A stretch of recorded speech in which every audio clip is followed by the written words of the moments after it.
নমস্কার নমস্কার নমস্কার নমস্কার নমস্কার নমস্কার নমস্কার নমস্কার নমস্কার আপনাদের সবাইকে সবাইকে সবাইকে সবাইকে নমস্কার জানাচ্ছে আপনাদের সৌমিত্র বসু। সবাইকে অজস্র শুভকামনা জানাচ্ছে, সবাইকে স্বাগত জানাচ্ছে আজকের এই শরণাগত অনুষ্ঠানে এবং সবাইকে শুভ সকাল জানাচ্ছে। শুভ সকাল, শুভ হোক, শুভ হোক, সকলের ভালো হোক, সকলের শুভ হোক। এই সকালবেলা ব্রাহ্ম মুহূর্ত নয়, মানে এখনো পর্যন্ত আলো ফোটেনি, এখনো পর্যন্ত সূর্যদেব উদিত হননি, তার উদিত হতে দেরি আছে। এই পূর্ণ সময় দাঁড়িয়ে এই কথাটা বলতে খুব ইচ্ছে করে যে শুভ হোক, সবকিছু শুভ হোক। বেনি মাধবশীলের পঞ্জিকা অনুযায়ী আজকের দিনটার কথা বলি। আজকে 2রা পৌষ 1431, ইংরেজির 18ই ডিসেম্বর 2024, বুধবার। আজ তৃতীয়া। সূর্যোদয়ের সময় সকাল 6টা বেজে 17 মিনিট, সূর্যাস্তের সময় বিকেল 4টে বেজে 51 মিনিট। নক্ষত্র পুষ্যা। জন্মে কর্কট রাশি, বিপ্রবর্ণ, দেবগণ। রাত্রি 3টে বেজে 36 মিনিট গতে রাক্ষসগণ। আমাদের হোয়াটসঅ্যাপে চিঠি পাঠাবার নাম্বার 9831922927। চিঠির গোড়ায় অতি অবশ্যই SG লিখতে হবে। এবারে বলি আজকের অনুষ্ঠান সম্পর্কে। প্রথমে তো পুরাণ চিরন্তন। পুরাণ চিরন্তনে ছবি আঁকার কথা বলছিলাম। আমাদের যে 64 কলা নিয়ে কথা হচ্ছিল তার মধ্যে আলেখ্য রচনা বা আরেখ্য রচনা, ছবি আঁকা। ছবি তো আর আমরা দেখতে পাবো না, সে তো ছবি লুপ্ত হয়ে গেছে, কিন্তু ছবির কথা আমাদের প্রাচীন গ্রন্থে, আমাদের পুরাণে, মহাকাব্যে প্রচুর পরিমাণে আছে। তো সেই সমস্ত কথা দিয়ে আমরা বোঝবার চেষ্টা করছিলাম সেই যুগে ছবি কিভাবে আঁকা হতো, ছবি যারা আঁকতেন তারা কেমন করে রূপকার হতেন। এই সমস্ত কথা নিয়ে আমাদের আলোচনা চলছিল এবং খানিকখানি গল্প টল্পও চলছিল, পুরাণের এটা ওটা গল্প শোনাচ্ছি আপনাদের। তারপর চলে যাব স্বামী বিবেকানন্দের রচনা থেকে পাঠ। রচনার নাম মায়া ও ঈশ্বর ধারণার ক্রমবিকাশ। অতঃপর ঠাকুর শ্রী রামকৃষ্ণ পরমহংসদেবের কথামৃত থেকে পাঠ। তারপর স্বামী লোকেশ্বরানন্দজির রচনা থেকে পাঠ। আপনাদের চিঠিপত্র পড়ব আর শেষে বাইরে দূরে 92.7 বিগ FM এ শরণাগত অনুষ্ঠান। এখন পুরাণ চিরন্তন, ছবির কথা, ছবি আঁকার কথা, ছবি আঁকার প্রসঙ্গে আমাদের প্রাচীন গ্রন্থে কি বলা হচ্ছে তার কথা। এরপর এবার ছবি আঁকার কথা পুরাণ চিরন্তনে 92.7 বিগ FM এ শরণাগত অনুষ্ঠানে। তো এই যে আলেখ্য কর্ম বা চিত্রকর্ম, যা কিছু বলুন না কেন, তার কথা মহাভারতে তো আছে। একটা উপমা ব্যবহার করা হচ্ছে মহাভারতে। মহাভারতের উদ্যোগ পর্ব তখন। কৃষ্ণ শান্তির বার্তা নিয়ে ধৃতরাষ্ট্রের সভায় উপস্থিত হয়েছেন। কেমন? তো ভীষ্ম বলছেন দুর্যোধনকে যে না না, তুমি এটা ঠিক করছো না। দুর্যোধন, পাণ্ডবদের ওই রাজ্যের অর্ধেক ফিরিয়ে দাও, তারা এই অর্ধেক রাজত্ব দাবি করতে পারে, এই অর্ধেক রাজত্ব তাদের, তুমি যদি তাদের ফিরিয়ে না দাও তাহলে অন্যায় করা হবে। এই সমস্ত কথাবার্তা বলছেন। দ্রোণাচার্য ভীষ্মের মতে মত দিয়েছেন যে না, পাণ্ডবদের অর্ধেক রাজ্য ফিরিয়ে দেওয়া উচিত। তখন বিদুর ভীষ্মের কাছে বলছেন, কি বলছেন সেইটা লক্ষ্য করে দেখুন। বলছেন যে আপনি দুর্যোধনের হাত থেকে এই কুরুবংশকে রক্ষা করুন। আপনি অনেক আগে ধৃতরাষ্ট্র এবং আমাকে এই রাজ্যে স্থাপন করেছিলেন ঠিক সেইভাবে, যেভাবে একজন চিত্রকর তার আলেখ্য নির্মাণ করেন। ভাবুন, উপমাটা ভাবুন। আপনি আমাকে আর ধৃতরাষ্ট্রকে এই রাজ্যে স্থাপন করেছিলেন একেবারে যেমন করে চিত্রকর তার ছবিতে যে জিনিসগুলো, মানে যেগুলো দেখানো হবে সেগুলো স্থাপন করেন।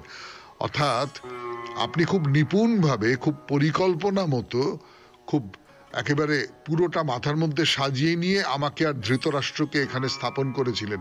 একজন চিত্রকর, তিনিও খুব পরিকল্পনা মতো, তিনিও খুব ভেবেচিন্তে তার চিত্রের যে অবয়বগুলো সেইগুলো তার ছবির মধ্যে স্থাপন করেন। বিদুর এই কথা বলছেন। এর থেকে বুঝতে পারা যায় তো যে তখন ছবি আঁকা ছিল, এবং এই যে একজন একটা কল্পনা করে নেন ছবি, এবং তারপর সেটা ছবির যে অবয়বগুলো, সেটা মানুষ বলুন, গাছ বলুন, পাখপাখালি বলুন, যা কিছু বলুন না কেন, সেইগুলোকে স্থাপন করা, একেবারে নিপুণ কৌশলে স্থাপন করার এই যে রীতি, এই রীতিটা প্রচলিত ছিল। কাশ্মীরি কবি ক্ষেমেন্দ্র, খুব বিখ্যাত কবি, আপনারা অনেকেই নাম জানেন, তার একটা গ্রন্থ আছে কবি কণ্ঠাভরণা। এই কবি কণ্ঠাভরণে ক্ষেমেন্দ্র নিজের পরিচয় দিচ্ছেন ব্যাস ও দাস বলে, মানে তিনি ব্যাসদেবের দাস, এবং ব্যাসের নাম করে তিনি চিত্রকর্ম সম্পর্কে একটা শ্লোকের উদ্ধৃতি দিচ্ছেন, এবং পণ্ডিতেরা কেউ কেউ মনে করেছেন যে ওটা ব্যাসেরই লেখা, ব্যাসেরই শ্লোক আর কি। তা শ্লোকটা মহাভারতেরই কোনো একটা জায়গা থেকে গ্রহণ করেছেন ক্ষেমেন্দ্র। তো যাই হোক, শ্লোকটাতে কি বলা হচ্ছে? শ্লোকটাতে বলা হচ্ছে চিত্রকর্ম বিশারদ শিল্পীরা তাদের রং তুলির মাধ্যমে চিত্রের সমতলের উপরেই উচ্চাবচ গভীরতার মায়া ফুটিয়ে তুলতে পারেন, যেখানে বাস্তবে যা নেই তাও সত্যি আছে বলে মনে হবে। আপনার ছবি দেখে ঠিক তাই মনে হয় না? ছবিতে একটা একটা একটা লম্বা চওড়া কাগজ বলুন, ক্যানভাস বলুন, কাপড় বলুন, বা যা কিছু বলুন না কেন, কিন্তু যিনি ছবি আঁকেন তিনি এমন ভাবে তৈরি করতে পারেন যেন মনে হয় যে আপনি কাছ থেকে দূরে চলে গেছে গাছের সারি, আপনি দেখতে পাচ্ছেন, দূরের ওই ধারণাটা আপনার মনের মধ্যে তৈরি হচ্ছে। আপনি দেখছেন আকাশে মেঘ, নিচে একটা লোক দাঁড়িয়ে রয়েছে। এই যে নিচে এবং ওপরে এই যে বোধটা, এই বোধটা একজন চিত্রশিল্পী তৈরি করে দিচ্ছেন, বা এই বোধের যে মায়াটা সেইটা তৈরি করে দিচ্ছেন। 92.7 বিগ এফএম এ শরণাগত অনুষ্ঠানে শুনছেন পুরাণ চিরন্তন, 64 কলার কথা, তার মধ্যে এখন আলেখ্য। ফিরে আসছি গানের পর।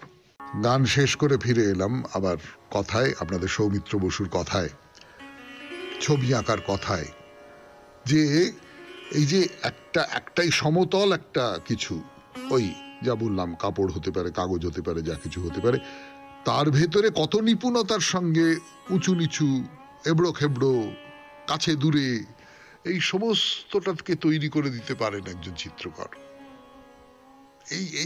এইটা তখনকার দিনে এই ধারণাটা ছিল। যারা সাহিত্য রচনা করছেন, শাস্ত্র রচনা করছেন, তারা এই ধারণার কথা বলছেন। ছবির খুব প্রচলন ছিল তখন। কতটা প্রচলন ছিল বলুন তো? যারা বড় বড় মাপের লোক, তারা নিজেদের বাড়িতে গ্যালারি তৈরি করে রেখে দিতেন, পুরো ছবি দিয়ে ভর্তি একটা ঘর। আমরা পারবো না, আমাদের তো ছোট ছোট ফ্ল্যাট বাড়ি, তার মধ্যে সম্ভব নয়, এবং ছবিরও অসম্ভব দাম, সেই সমস্তটা ভাবতে হবে। কিন্তু শুধু ছবি সাজানো রয়েছে, যেমন আমরা আর্ট গ্যালারিতে গিয়ে ছবি দেখি, এরকম অনেকগুলো আর্ট গ্যালারি আছে কলকাতা শহরে, বাইরেও আছে। তো সেই রকম ছবি, মানে আলাদা একটা চিত্রগৃহ থাকতো। হনুমান সীতার খোঁজে লঙ্কায় প্রবেশ করার পর রাবণের যে সমস্ত বড় বড় ঘর দেখেছিলেন, তার মধ্যে লতাগৃহ ছিল, ক্রীড়াগৃহ ছিল, এমনকি রাজারা দুপুরবেলা কোথায় বিহার করবেন সেই ঘর ছিল।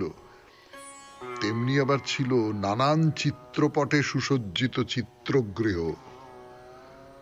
অর্থাৎ রাজা, তিনি একবার ওই চিত্রগৃহে যাবেন, গ্যালারিতে যাবেন, গ্যালারিতে গিয়ে ছবি দেখবেন। 92.7 বিগ এফএম এ শরণাগত অনুষ্ঠানে আজকের মতো শেষ করছি পুরাণ চিরন্তন, ছবি আঁকার কথা। এরপর গান, গানের পর স্বামী বিবেকানন্দের রচনা থেকে পাঠ। রচনার নাম আপনারা জানেন, মায়া ও ঈশ্বর ধারণার ক্রমবিকাশ। এলাম গানের পর। 92.7 বিগ এফএম এ শরণাগত অনুষ্ঠান শুনছেন। আমি আছি আপনাদের সঙ্গে, আপনাদের সৌমিত্র বসু। মায়া ও ঈশ্বর ধারণার ক্রমবিকাশ, স্বামী বিবেকানন্দের রচনা থেকে। এই লেখাটি কিছুদিন ধরে পড়ছি, আবার খানিকটা অংশ পড়ে শোনাব। যতখানি সুখ ততখানি দুঃখ।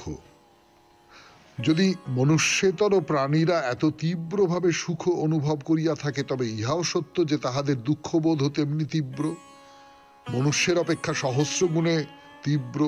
তথাপি তাহাদিগকে মরিতে হইবে। তাহা হইলে দাঁড়াইল এই, মানুষ মরিতে যত কষ্ট অনুভব করিবে, অপর প্রাণী তাহার শতগুণ কষ্ট ভোগ করিবে। তথাপি তাহাদের কষ্টের বিষয় না ভাবিয়া আমরা তাহাদিগকে হত্যা করি। ইহাই মায়া। আর যদি আমরা মনে করি একজন সগুণ ঈশ্বর আছেন, যিনি ঠিক মানুষেরই মতো, যিনি সব সৃষ্টি করিয়াছেন, তাহা হইলে ওই যে সকল ব্যাখ্যা মত প্রভৃতিতে বলা হয় মন্দের মধ্যে হইতে ভালো হইতেছে, সেগুলি যথেষ্ট নয়? হোক না শত সহস্র উপকার, মন্দের মধ্য দিয়া কেন উহা আসিবে? এই সিদ্ধান্ত অনুসারে তবে আমিও নিজ পঞ্চেন্দ্রিয়ের সুখের জন্য অপরের গলা কাটিব? সুতরাং ইহা কোনো যুক্তি হইল না। মন্দের মধ্য দিয়া কেন ভালো হইবে, এই প্রশ্নের উত্তর দিতে হইবে। কিন্তু এই প্রশ্নের তো উত্তর দেওয়া যায় না। ভারতীয় দর্শন ইহা স্বীকার করিতে বাধ্য হইয়াছিল। সকল প্রকার ধর্ম ও দর্শনের মধ্যে বেদান্তই অধিকতর সাহসের সহিত সত্য অন্বেষণে অগ্রসর হইয়াছেন। বেদান্ত মধ্যপথে কোথাও তাহার অনুসন্ধান স্থগিত রাখেন নাই, আর তাহার পক্ষে অগ্রসর হইবার একটি সুবিধাও ছিল। বেদান্ত ধর্মের বিকাশের সময় পুরোহিত সম্প্রদায় সত্যান্বেষীগণের মুখ বন্ধ করিয়া রাখিতে চেষ্টা করেন নাই। ধর্মে সম্পূর্ণ স্বাধীনতা ছিল। ভারতে সংকীর্ণতা ছিল সামাজিক প্রণালীতে। এখানে ইংল্যান্ডে সমাজ খুব স্বাধীন। ভারতে সামাজিক বিষয়ে স্বাধীনতা ছিল না, কিন্তু ধর্মমত সম্বন্ধে ছিল। এখানে লোকে পোশাক যেরূপ পরুক না কেন, কিংবা যাহা ইচ্ছা করুক না কেন, কেহ কিছু বলে না বা আপত্তি করে না। কিন্তু চার্চে একদিন যাওয়া বন্ধ হইলেই নানা কথা উঠে। এখানে সত্য চিন্তা করিবার সময় মানুষকে হাজারবার ভাবিতে হয় সমাজ কি বলে। অপরপক্ষে ভারতবর্ষে যদি একজন অপর জাতির হাতে খায়, অমনি সমাজ তাহাকে জাতিচ্যুত করিতে অগ্রসর হয়। পূর্বপুরুষেরা যেরূপ পোশাক পরিতেন, তাহা হইতে একটি পৃথক রূপ পোশাক পরিলেই ব্যাস তাহার সর্বনাশ। আমি শুনিয়াছি প্রথম রেলগাড়ি দেখিতে গিয়াছিল বলিয়া একজন জাতিচ্যুত হইয়াছিল। না হয় মানিয়া লইলাম ইহা সত্য নহে, কিন্তু আবার ধর্ম বিষয়ে দেখিতে পাই নাস্তিক, জড়বাদী, বৌদ্ধ, সকল রকমের ধর্ম, সকল রকমের মত, অদ্ভুত রকমের ভয়ানক ভয়ানক মত লোকে প্রচার করিতেছে, শুনিতেছে, শিখিতেছে। এমনকি মন্দিরের দ্বারদেশে ব্রাহ্মণেরা জড়বাদীগণকেও দাঁড়াইয়া তাহাদেরই দেবতার নিন্দা করিতে দেখিতেছেন। তাহাদের এই উদারতা অবশ্য স্বীকার্য।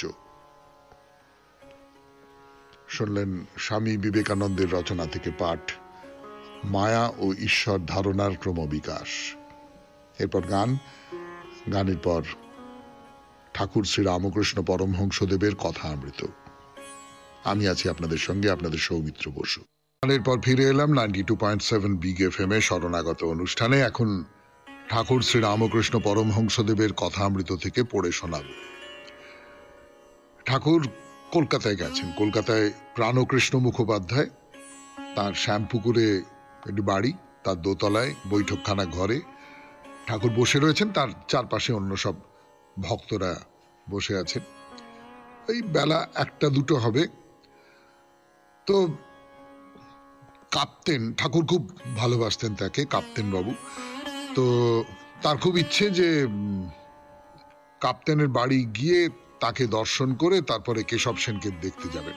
ওই প্রাণকৃষ্ণের বৈঠকখানায় বসে আছেন। রাম আছেন, মনমোহন আছেন, কেদার, সুরেন্দ্র, গিরীন্দ্র মানে সুরেন্দ্রর ভাই, রাখাল, বলরাম মাস্টার, এরা সকলে রয়েছেন। তো আরো পাড়ার লোকজনেরা সব আছেন। তারা খুব উৎসুক হয়ে বসে আছেন যে ঠাকুর কি বলেন, ঠাকুরের কি উপদেশ, ঠাকুরের কি উপলব্ধি, সেইগুলো শোনবার জন্য বসে আছেন।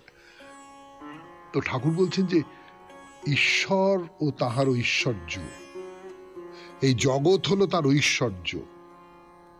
এই জগৎ, ঠাকুর এরকম কথা বলেছেন যে ভগবান তুমি এই দিয়েছো, সেই দিয়েছো, অমুক দিয়েছো, তমুক দিয়েছো, এই যারা বন্দনা করে, ভগবানের বন্দনা করে, তুমি আকাশ দিয়েছো, বাতাস দিয়েছো, সূর্যের আলো দিয়েছো, জল দিয়েছো, আমাদের খাবার দিয়ে। এ আবার কি?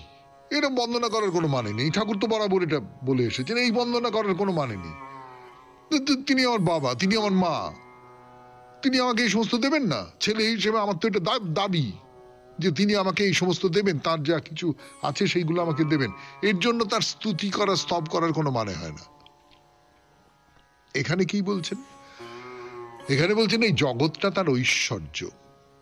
সত্যি সত্যি কথাটা একটা ছোট বাক্য, কিন্তু যদি ভেবে দেখেন তাহলে বুঝতে পারবেন যে এই যে পৃথিবীটা, এই পৃথিবীতে আমরা বাস করি, মানে আমার জ্ঞান তো আমি খুব ভালো জানি না, কিন্তু আমার জ্ঞান তো এই যে গোটা বিশ্ব ব্রহ্মাণ্ড, মানে আকাশের দিকে তাকিয়ে আপনি যা দেখেন রাত্রির বেলার আকাশের দিকে তাকিয়ে, তার চেয়ে আরো আরো আরো অসংখ্য অনেক গুণে বড় তো এই বিশ্ব ব্রহ্মাণ্ড।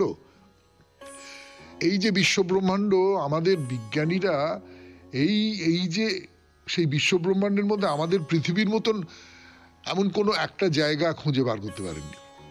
মানে তাদের খুব সীমাবদ্ধ জ্ঞান, আমি স্বীকার করে নিচ্ছি, কিন্তু পারেননি। এই যে আমাদের জন্যে এই আকাশ বাতাস, এই যে অন্ন, এই যে এই যা কিছু সমস্তটা সাজানো রয়েছে, তো তা সেইটা ঠাকুর বলছেন এইটা হচ্ছে তার ঐশ্বর্য।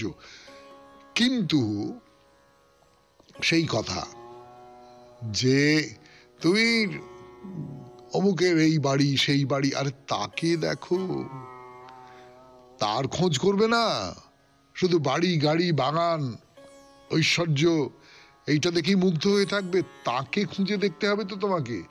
সেইটা কেউ করে না। কামিনী কাঞ্চন ভোগ করতে সকলে যায়, কিন্তু অশান্তি বেশি। শুনছেন কথামৃত থেকে পাঠ, 92.7 বিগ এফএম এ শরণাগত অনুষ্ঠানে। আরো কিছুটা পাঠ করবার জন্য ফিরে আসছি গানের পর। ঠাকুর কি বলছেন? বলছেন সংসারে অশান্তিটাই বেশি। সংসার যেন বিশালাক্ষীর নৌকো করে দহে একবার পড়ে গেলে আর রক্ষা নেই। শেকুল কাঁটার মতো, এক ছাড়ে তো আরেক জড়ায়। গোলক ধান্দায় একবার ঢুকলে বেরোনো মুশকিল, মানুষ যেন ঝলসা পোড়া হয়ে যায়। একটা জিনিস লক্ষ্য করে দেখুন, বিশালাক্ষীর নৌকো একবার পড়লে আর বেরোতে পারে না।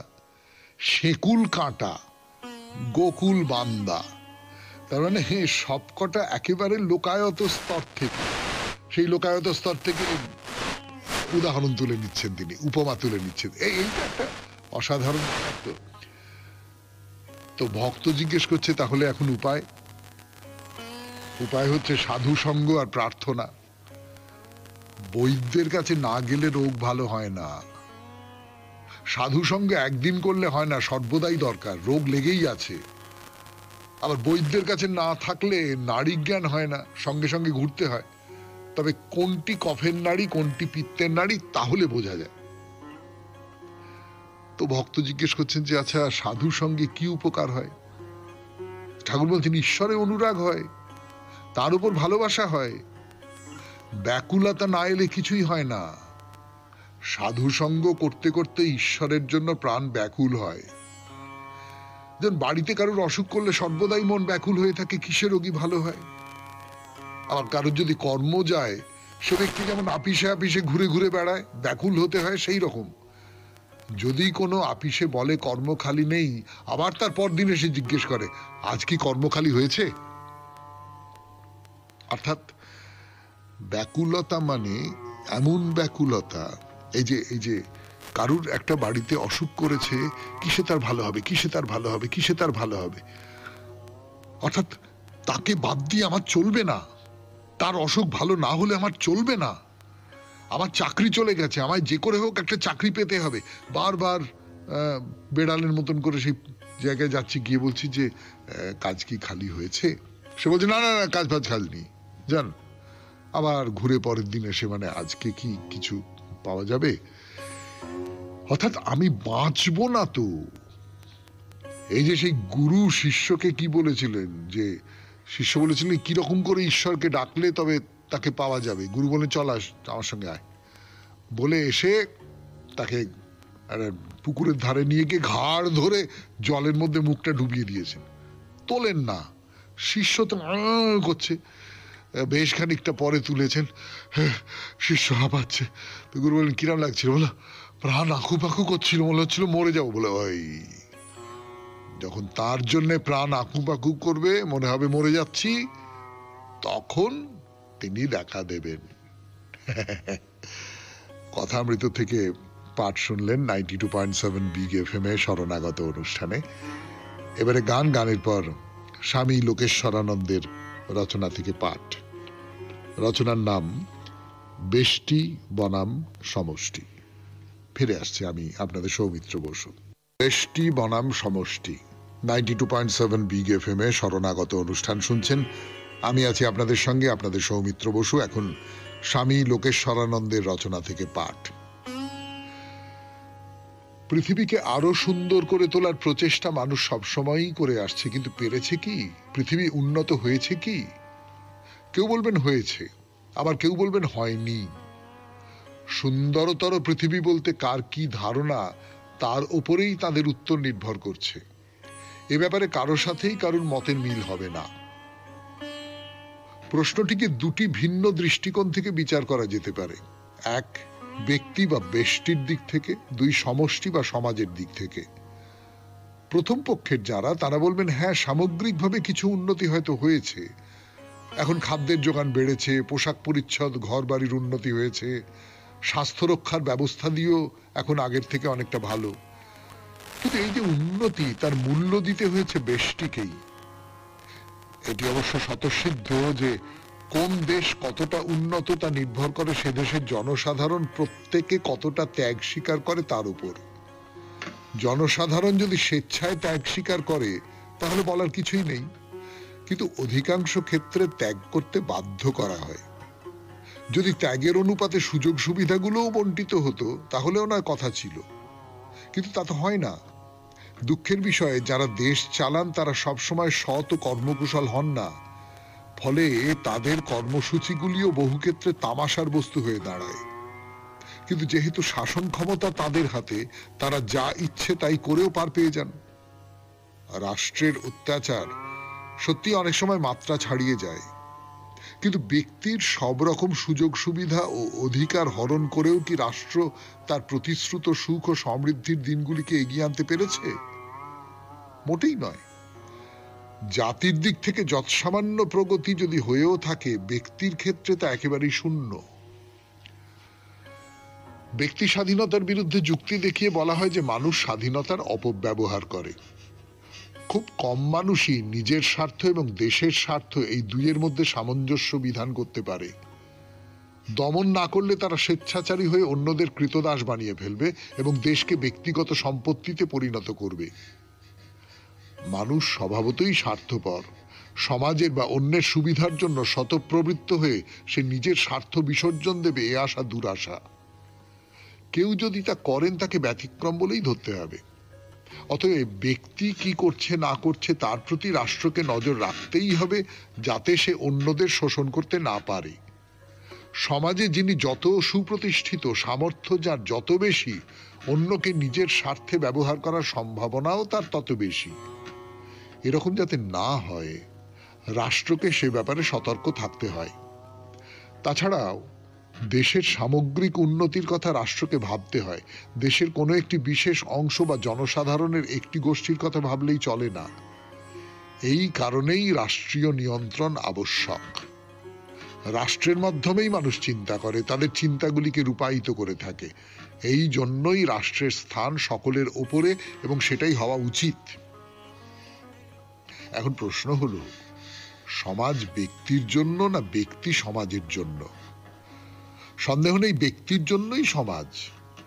আদর্শ সমাজের লক্ষ্য হলো তা ব্যক্তিকে বিকশিত হতে সাহায্য করে, কখনো সে ব্যক্তির স্বাধীনতায় হস্তক্ষেপ করে না।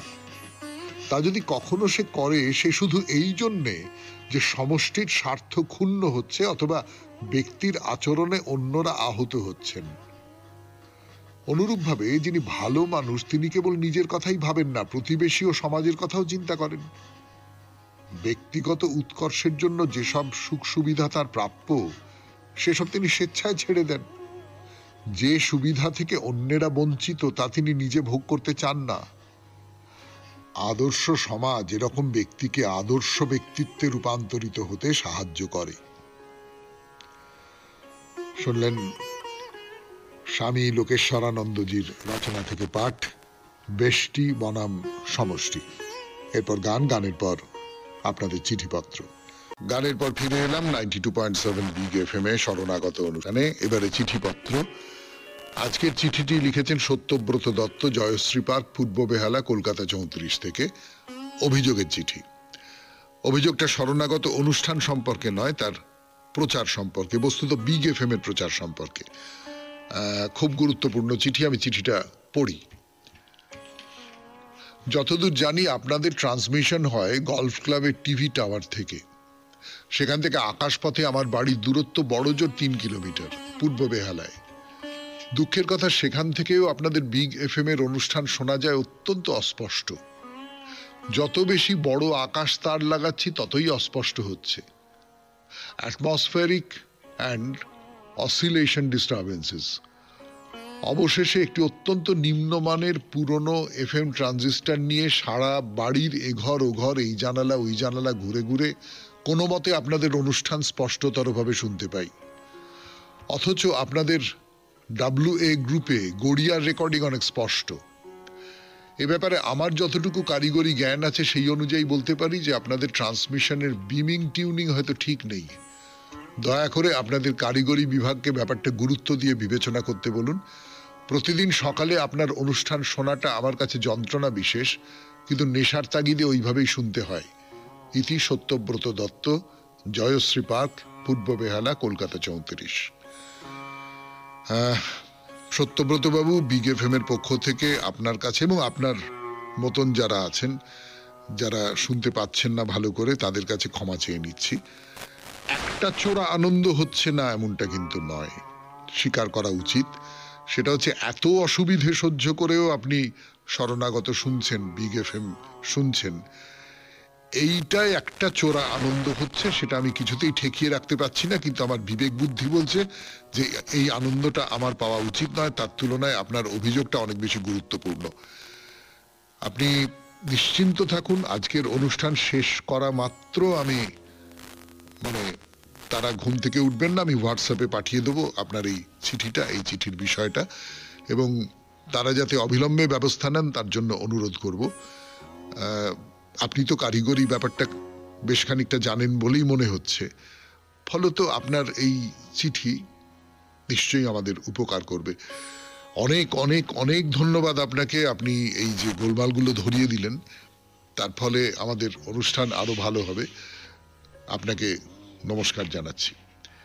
এবারে বাইরে দূরে 92.7 এফএম এ শরণাগত অনুষ্ঠানে। এখন আমরা চলে যাব রত্নপুরে, ছত্তিশগড়ের রত্নপুর। 92.7 বিগ এফএম এ শরণাগত অনুষ্ঠানে শুরু হচ্ছে বাইরে দূরে। রত্নপুর বুঝতেই পারা যাচ্ছে ওই রত্নদেব যিনি এই মন্দির প্রতিষ্ঠা করেছিলেন তার নামেই এই জায়গাটা, এই শহর। এই রত্নদেব, তার সঙ্গে মা কালীর নিয়মিত যোগাযোগ হতো, তার সঙ্গে কথোপকথন হতো, মা কালীর ভক্ত ছিলেন। তো এইটা মানুষ দীর্ঘদিন ধরে বিশ্বাস করে এসেছে। এই মন্দিরের কথা বলি আপনাদের। এই যে মন্দির, এই মন্দির 3 জন দেবী আছেন এই মন্দিরে, 3 জন দেবী। তবে দুর্গাপুজোর সময় ওই পুরাণ চিরন্তন এই সমস্ত নিয়ে কথা বলবার সময় আমরা দেখেছিলাম যে এই 3 জন দেবী আসলে এক। এই 3 জন দেবী আসলে মা দুর্গার যে রূপ তার মধ্যে নিজেদের সংহত করে নিয়েছিলেন। এই 3 দেবী হলেন মহাকালী, মহালক্ষ্মী আর মহাসরস্বতী। 3 জনেই আসলে একই মাতৃ দেবী, মাতৃকা দেবীর 3 রূপ। তবে কি জানেন, পণ্ডিতেরা যেটা বলেন সেটা হচ্ছে গোড়ার দিকে এটি মহামায়ার মন্দির ছিল। পরবর্তীকালে, সেও ধরুন অনেক কাল আগে, মানে 1492 খ্রিস্টাব্দ নাগাদ, অর্থাৎ 15শ শতাব্দীর একেবারে শেষের দিকে, সরস্বতী এবং লক্ষ্মী এই মন্দিরের মধ্যে জায়গা পেলেন।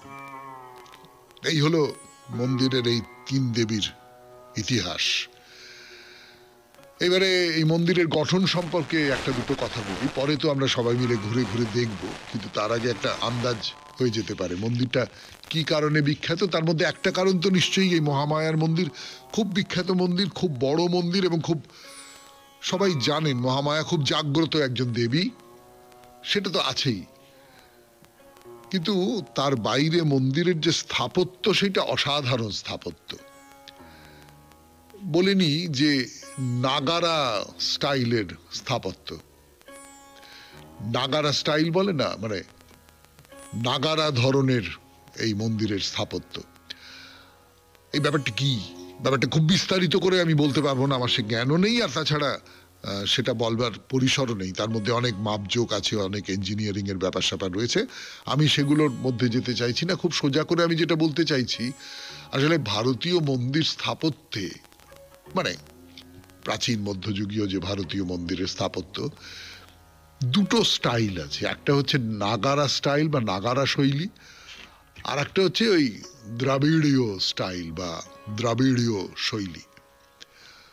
তো নাগারা যে স্টাইল বা শৈলী, সেখানে একটা বেদি থাকে, উঁচু মন্দিরের একটা বেদি থাকে, সেই বেদির উপরে অনেকগুলো শিখর থাকে, অনেকগুলো শিখর। তার মধ্যে সবচেয়ে উঁচুতে থাকে একটি শিখর, এবং সেটি মূল মন্দির। তার যে গর্ভগৃহ, সেই গর্ভগৃহটা সেই শিখরের নিচে থাকে, সবচেয়ে উঁচু শিখরের নিচে। এইটা মোটামুটি ভাবে উত্তর ভারতের খুব জনপ্রিয় একটা মন্দির নির্মাণের শৈলী, এবং বহুদিনের পুরনো শৈলী, তাতে কোনো সন্দেহ নেই। তো এই তো হলো নাগারা শৈলীর কথা। আবার মন্দিরের কথায় ফিরে আসি। মন্দিরটা উত্তর দিকে মুখ করে রয়েছে, এবং অসাধারণ অসাধারণ, যাকে ইংরেজিতে বলে গ্র্যান্ডার, মানে জমকালো একটা মন্দির যাকে বলে। রাজার তৈরি মন্দির, তো একটা রাজকীয় আভিজাত্যের ব্যাপার আছে এই যে মন্দির এর গঠনের মধ্যে। এইবারে আমাদের যেটা জানবার কথা সেটা হচ্ছে রত্নপুর যাবেন কেমন করে। এই মন্দির দর্শন করবার জন্য যে যাবেন, সেটা কেমন করে যাবেন বলবার জন্য ফিরে আসছি আমি, আপনাদের সৌমিত্র বসু, 92.7 বিগ এফএম এ শরণাগত অনুষ্ঠানে। কি করে যাবেন মহামায়ার মন্দিরে? রত্নপুরের এই যে মহামায়ার মন্দির ছত্তিশগড়ে, কি করে যাবেন? তো এই প্রশ্নের উত্তর দিতে গেলে কোথা থেকে যাবেন সেটা তো আগে জানা দরকার। কোথা থেকে যাবেন? আমি বলি কি, আপনি ছত্তিশগড়ের রাজধানী থেকেই রত্নপুরে যান। ছত্তিশগড়ের রাজধানী কি? ছত্তিশগড়ের রাজধানী হচ্ছে রায়পুর। এই রায়পুর থেকে রত্নপুর কত দূরে? আপনি রায়পুর থেকে ট্রেনে যেতে পারেন, কিছু ট্রেন রয়েছে, বোধহয় 6টার মতন ট্রেন রয়েছে রায়পুর থেকে রত্নপুরের দিকে যায়।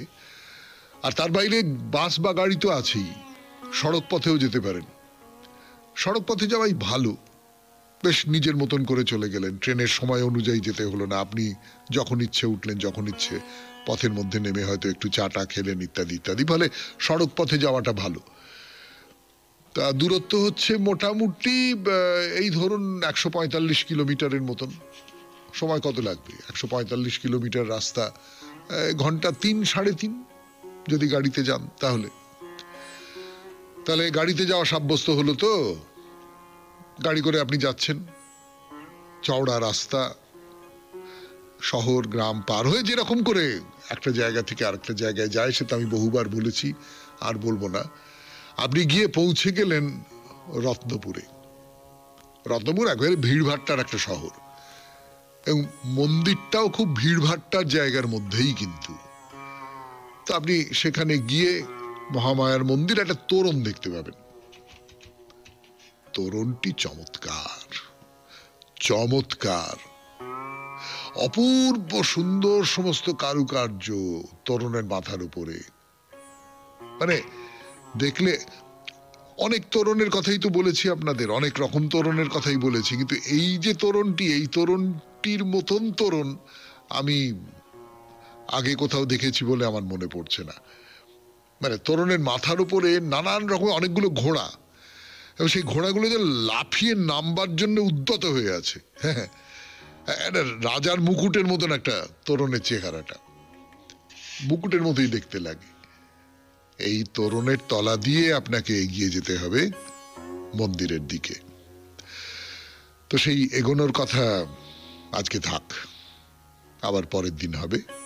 92.7 বিগ এফএম এ শরণাগত অনুষ্ঠান আজকের মতো এখানেই শেষ করছি। আমাদের হোয়াটসঅ্যাপে চিঠি পাঠাবার নাম্বার 9831922927। চিঠির গোড়ায় অতি অবশ্যই SG লিখতে হবে। এবার তাহলে রবীন্দ্রনাথের কবিতা। পঞ্চস্বরে দগ্ধ করে করেছ একই সন্ন্যাসী, বিশ্বময় দিয়েছ তারে ছড়ায়, ব্যাকুলতর বেদনা তার বাতাসে উঠে নিঃশ্বাসী, অশ্রুতার আকাশে পড়ে গড়ায়, ভরিয়া উঠে নিখিল ভব রতি বিলাপ সঙ্গীতে, সকল দিক কাঁদিয়া উঠে আপনি, ফাগুন মাসে নিমেষ মাঝে না জানি কার ইঙ্গিতে, শিহরি উঠি মুরছি পরে অবনী। আজিকে তাই বুঝিতে নারী কিসের বাজে যন্ত্রণা, হৃদয় বিনা যন্ত্রে মহাপুলকে, তরুণী বসি ভাবিয়া মরে কি দেয় তারে মন্ত্রণা, মিলিয়া সবে দুলোকে আর ভুলোকে। কি কথা উঠে মর্মরিয়া বকুল তরু পল্লবে, ভ্রমর উঠে গুঞ্জরিয়া কি ভাষা, ঊর্ধ্ব মুখে সূর্যমুখী সরিছে কোন বল্লভে, নির্ঝরিণী বহিছে কোন পিপাসা। বসনকার হে দেখিতে পাই জ্যোৎস্নালোকে লুণ্ঠিত, নয়নকার নীরব নীল গগনে, বদনকার দেখিতে পাই কিরণে অবগুণ্ঠিত, চরণকার কোমল তৃণ শয়নে, পরশকার পুষ্পবাসে পরাণ মন উল্লাসী, হৃদয়ে উঠে লতার মতো জড়ায়ে, পঞ্চস্বরে ভস্ম করে করেছ একই সন্ন্যাসী, বিশ্বময় দিয়েছ তারে ছড়ায়। খুব ভালো থাকবেন, আনন্দে থাকবেন। নমস্কার নমস্কার নমস্কার নমস্কার নমস্কার নমস্কার নমস্কার নমস্কার নমস্কার নমস্কার। আপনাদের সবাইকে সবাইকে সবাইকে সবাইকে নমস্কার জানাচ্ছে আপনাদের সৌমিত্র বসু। সবাইকে অজস্র শুভকামনা জানাচ্ছে, সবাইকে স্বাগত জানাচ্ছে আজকের এই শরণাগত অনুষ্ঠানে, এবং সবাইকে শুভ সকাল জানাচ্ছে। শুভ সকাল, শুভ হোক, শুভ হোক, সকলের ভালো হোক, সকলের শুভ হোক। এই সকালবেলা ব্রাহ্ম মুহূর্ত নয়, মানে এখনো পর্যন্ত আলো ফোটেনি, এখনো পর্যন্ত সূর্যদেব উদিত হননি, তার উদিত হতে দেরি আছে। এই পুণ্য সময় দাঁড়িয়ে এই কথাটা বলতে খুব ইচ্ছে করে যে শুভ হোক, সবকিছু শুভ হোক। বেনি মাধবশীলের পঞ্জিকা অনুযায়ী আজকের দিনটার কথা বলি। আজকে 2রা পৌষ 1431, ইংরেজির 18ই ডিসেম্বর 2024, বুধবার। আজ তৃতীয়া। সূর্যোদয়ের সময় সকাল 6টা বেজে 17 মিনিট, সূর্যাস্তের সময় বিকেল 4টে বেজে 51 মিনিট। নক্ষত্র পুষ্যা। জন্মে কর্কট রাশি, বিপ্রবর্ণ, দেবগণ। রাত্রি 3টে বেজে 36 মিনিট গতে রাক্ষসগণ। আমাদের হোয়াটসঅ্যাপে চিঠি পাঠাবার নাম্বার 9831922927। চিঠির গোড়ায় অতি অবশ্যই SG লিখতে হবে। এবারে বলি আজকের অনুষ্ঠান সম্পর্কে। প্রথমে তো পুরাণ চিরন্তন। পুরাণ চিরন্তনে ছবি আঁকার কথা বলছিলাম। আমাদের যে 64 কলা নিয়ে কথা হচ্ছিল, তার মধ্যে আলেখ্য রচনা বা আরেখ্য রচনা, ছবি আঁকা। ছবি তো আর আমরা দেখতে পাবো না, সে তো ছবি লুপ্ত হয়ে গেছে, কিন্তু ছবির কথা আমাদের প্রাচীন গ্রন্থে, আমাদের পুরাণে, মহাকাব্যে প্রচুর পরিমাণে আছে। তো সেই সমস্ত কথা দিয়ে আমরা বোঝবার চেষ্টা করছিলাম সেই যুগে ছবি কিভাবে আঁকা হতো, ছবি যারা আঁকতেন তারা কেমন করে রূপকার হতেন, এই সমস্ত কথা নিয়ে আমাদের আলোচনা চলছিল, এবং খানিকখানি গল্প টল্পও চলছিল, পুরাণের এটা ওটা গল্প শোনাচ্ছি আপনাদের। তারপর চলে যাব স্বামী বিবেকানন্দের রচনা থেকে পাঠ, রচনার নাম মায়া ও ঈশ্বর ধারণার ক্রমবিকাশ। অতঃপর ঠাকুর শ্রী রামকৃষ্ণ পরমহংসদেবের কথামৃত থেকে পাঠ, তারপর স্বামী লোকেশ্বরানন্দজির রচনা থেকে পাঠ।